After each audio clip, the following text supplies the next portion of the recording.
Hi, I'm Ken Davis, and welcome to another Don't Know Much About Minute. Actually, we're going to do something a little bit different today.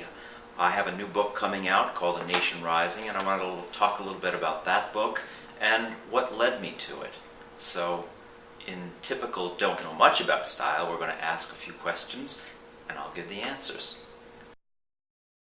What is A Nation Rising all about?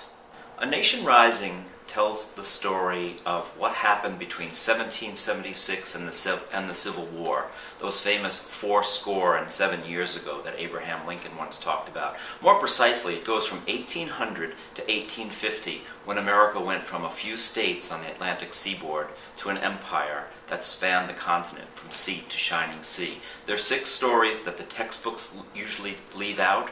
They're stories of courage, conspiracy, conquest, but most of all, they're stories about real people, and they're that hidden history that unfortunately doesn't get told in our history books and sometimes in the museums that you find in these places.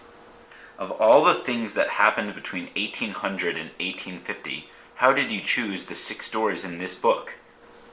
These stories kind of found me, and that's often the way these books come about. I set out doing research on one subject, and I find myself going down a rabbit hole in a completely different direction. For instance, I went down to learn about the Battle of New Orleans and Andrew Jackson, and I found out about a completely different battle, the Battle of Horseshoe Creek, and a massacre at a place called Fort Mims.